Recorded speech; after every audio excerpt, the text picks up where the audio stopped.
Sixth Life of the Prophet by M.B. Whitehill. 1. I see some new faces with us today. Good, that's very good. Would anyone like to introduce themselves? Tell us why they're here? I always hated this part.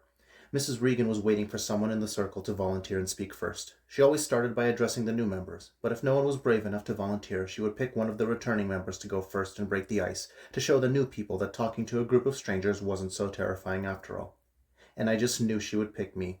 But I had this all worked out already. If you looked right at Mrs. Regan, then you risked making eye contact with her, which she seemed to think meant, yes, you were volunteering.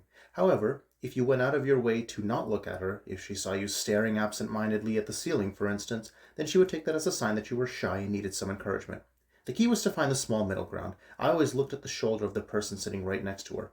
Excluding Mrs. Regan, there were about 20 people in our circle, which was close to the limit for one of these sessions. Mrs. Regan ran this group in the basement of her church 3 times a week.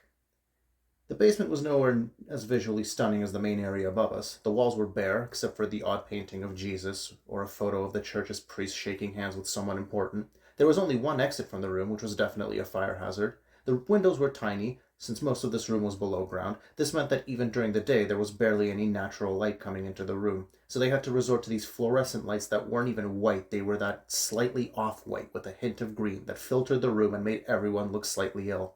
Combine that with the fact that almost everyone here was already depressed, and it made the mood even more grim.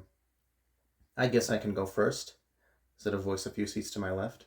The speaker was an old man dressed like a farmer who seemed to have gone to great lengths to comb each of his few hairs to cover as much of his head as possible. It didn't do much to help, and the green light still reflected off the top of his head.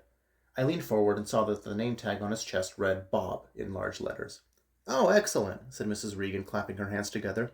Why don't you start by telling us your name, she said, as if we couldn't all read. Well, I'm Bob, he said, awkwardly waving his hand. The room was filled with a disjointed chorus of hi Bobs. Well, I'm here because I've lost someone, he said. But I'm sure you already guessed that, because that's why we're all here. He let out a nervous laugh. So I lost my wife a few months ago. I'm very sorry, Bob, said Mrs. Regan, her face showing the exact same look of empathy that she showed every single other person that spoke at this group. Thanks, Bob mumbled. He suddenly became aware of his hands and started fidgeting with them on his lap, unsure of how to plant them. We were happily married for 20 years, he said. Wow, that's impressive, Mrs. Regan interrupted again. Bob smiled faintly. How did she pass? Mrs. Regan asked. Bob opened his mouth to speak, but hesitated and looked down at his knees. It's okay, Bob. This is a place where you can express yourself. We're all friends here. To be honest, I couldn't care less about Bob's story. I wasn't here to be supportive of any of these people, and I certainly didn't need their sympathetic nods. I wasn't a fraud. I had actually lost someone as well, but I wasn't content on sitting in this circle and crying about it with all of these people. I was planning on doing something about it. I slowly moved my head, glancing at each person in the circle one at a time, trying to make it look natural. All I needed was to make eye contact with one person. She was sitting on the other side of the circle, a few seats to the left of the person directly across from me. The name tag read Maria. I had seen her here several times already, and I knew she had started coming here before me. We were both here almost every Wednesday. That was a nice balance. Come often enough that it shows you're taking this seriously, but don't come every single week, because then it looks like you're dependent on it. Maria was staring intently at Bob, seemingly engaged in his story, but as my gaze passed over her, she suddenly turned and made eye contact with me. I froze and gave a weak smile. She smiled back and returned her attention to Bob, who was still talking about his dead wife. I understand that people die. I've lost lots of people in my life, and several were before their time, so it's not like my wife's death was a new experience, but Bob paused and shuddered. I could tell that he was doing his best to hold back tears. I just have so many questions, and I don't know what to do, he said, and exploded into tears.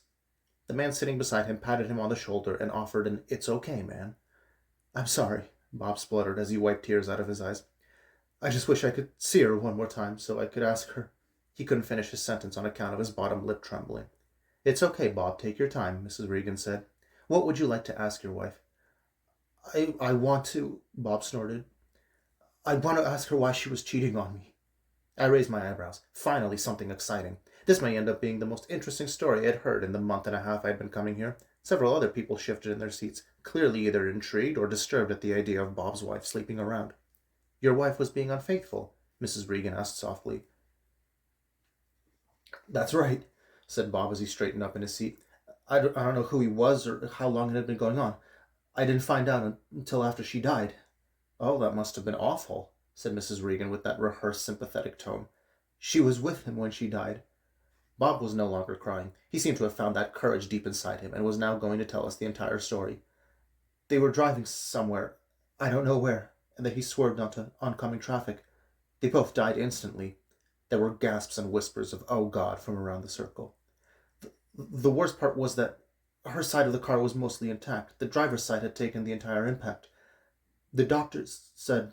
Bob hesitated, and the man beside him patted him again. Bob took a deep breath. The doctor said that had she been sitting up straight in her seat, then she likely would have survived. But she wasn't. She was. Bob suddenly glanced across the room in the direction of the cross hanging above the stage. I don't know if I should say it in here, he said. You can speak freely, said Mrs. Regan. My chin started wobbling. I knew what he was about to say and why he was cautious about saying it in a church, but I didn't think that 60-year-old Mrs. Regan, who practically lived in the church, knew where this story was going. She was pleasuring him, Bob declared. That's how they found her. The airbag had snapped her neck in half. The room was completely silent. I shoved my knuckles into my mouth to keep myself from laughing, because that was the funniest story I had heard in years. I tried to suppress my giggles, but couldn't do it and let out a noise, which I desperately tried to disguise as a cough. Immediately, several heads turned to me, including Maria's. Nellie, is there something you wanted to say? It took me a second to realize Mrs. Regan was talking to me. I was still getting used to reacting to when I heard the name Nellie. If Mrs. Regan was angry that I was laughing at how Bob's wife had died, then her tone didn't betray it at all. No, nothing. I just had to cough, I said. Well, why don't you share next? She suggested. Thank you, Bob. That was very brave of you to tell us your story. I think I'm okay. Maybe next week, I said. Nellie, you've been coming here for a while now. You said you weren't ready to share, and that was a month ago, Mrs. Regan said, a little more sternly than before. Come on, don't be shy. We're all friends here. Look at Bob. Think about how difficult it must have been to share such a sad story with all of us here. She obviously wasn't going to let this go. Fine, I said, clapping my knees. I'm Nellie. I didn't even stop to allow the murmured chorus of high Nellies. I just wanted to get this out of the way as fast as possible. I'm here because my sister is dead, and I don't know how to deal with that. Mrs. Regan nodded with approval. We had an argument and then didn't speak for years, and then I found out she was dead, I said with a shrug. And how does that make you feel? Mrs. Regan asked. Jesus, what more did she want from me? I buried my head in my hands and did my best impression of a sniffle. I'm sorry, I said. It's just difficult to talk about. That's why we're here. I feel like I could have reached out to her at some point during those years. Well, at least that part was true. Of course, said Mrs. Regan. But what's most important is whether she would want you to spend the rest of your life upset. You may have had your differences, but you are still family, and I think she would want you to live your life to the fullest. Those are some strong assumptions, considering that Mrs. Regan had never met my sister and had absolutely no idea what she would have wanted. Yeah, I nodded. You're probably right. I glanced over and saw Maria staring at me. She smiled and gave a thumbs up. Several others in the circle spoke after me, all crying about dead loved ones. They ranged from heart attacks to suicide to plane crashes and everything in between. Finally, once the session was over, they brought out coffee and stale cookies. The coffee came in two incredible flavors, the regular roast, which tasted like sewer water, and the dark roast that tasted like a campfire after a storm. I ended up going with the campfire. As I began to stir my coffee with the flimsy popsicle stick, I noticed Maria approach me from the side. She wore a bright red sweater which stood out in comparison to everyone else here. Most of these people dressed up all nice, as if they were expecting to get asked on a date right after the session, and I'm sure there were people who came here specifically for that reason. And there was always a handful who wore all black in order to really show off how depressed they were. Maria bit into one of the cookies, and there was a loud crack that reminded me of a bone breaking, and then she reached up to her mouth and whimpered. Are you okay? I asked. Maria nodded, although her eyebrows were curved at an angle that showed she definitely wasn't okay. After a few seconds, she swallowed the half of the cookie and cleared her throat. They are a little dry, she said with a weak smile.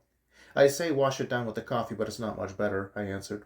We stood there in silence for a few seconds as I wondered what to say next. I had to do something. This was the closest I had gotten in all the weeks I had been coming here, and who knew when I would get another opportunity. But then she went first. Can I ask you something? She paused and looked down at my name tag. Nellie? Sure, I said, and grimaced as I slurped the coffee. Why do you come here? She seemed genuinely curious. I glanced over her shoulder and saw Mrs. Regan standing several feet away, engaged in a conversation with someone else. I didn't know why I was worried if she could hear me. What was the worst she could do? Tell me not to come back? Because I know someone who died, I said. Isn't that why everyone's here? Yes, but they want to be here. You hate it, said Maria as she snapped off a smaller piece of the cookie. You don't want to open up. You don't want people's sympathy, she smiled. If your wife had died in your lover's car, would you ever share that story?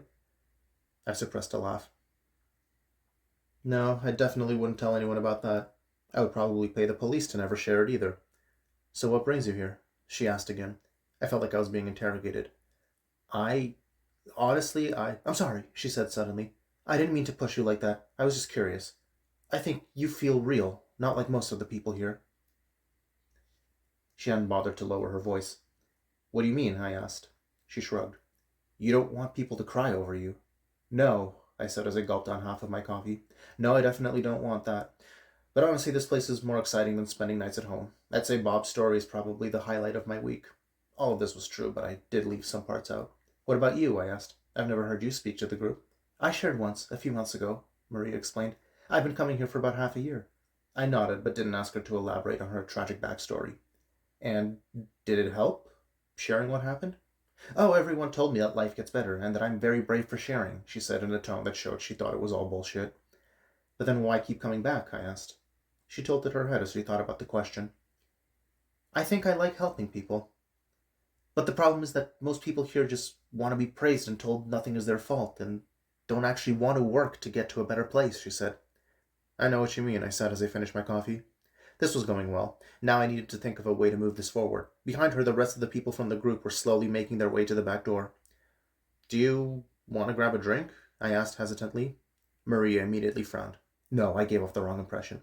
It's just, you're the first person I've met here who seems normal, I said quickly to try and clear things up. I would be happy to spend quality time, she said with a smile. I'm just not much of a drinks person. It was really frowned upon where I grew up. Oh, I see, I said. Of course, I understood Maria's upbringing very well, although I couldn't disclose that to her now. I do hope to see you here next week, she said. Maybe then we can plan an activity. There was something odd the way she spoke, almost too formal. I wondered whether they were all like this. I'd like that, I said. Maria smiled. I should be going. I have a long trip home. It was nice meeting you. And with that, she turned around and left. Nellie, would you be a dear and help me? I heard Mrs. Regan's voice behind me. I turned around and found her moving the chairs from the circle onto one stack. Everyone else had already left. I walked over and helped her move the chairs onto the stage, which was already filled up by at least 100 other chairs. I'm glad you opened up to us today, she said. I understand that not everyone is outgoing like Bob, although I wish he had not shared the vulgar details of his wife's infidelity. It's fine, I lied. You were right. I feel better already. Mrs. Regan smiled with a hint of satisfaction, the kind one had when they were used to being right all the time. That's good. Eventually, everyone who comes here finds what they were looking for, even if they didn't know what it was. I smiled politely as I placed the final stack of chairs onto the stage. She had no idea how right she was.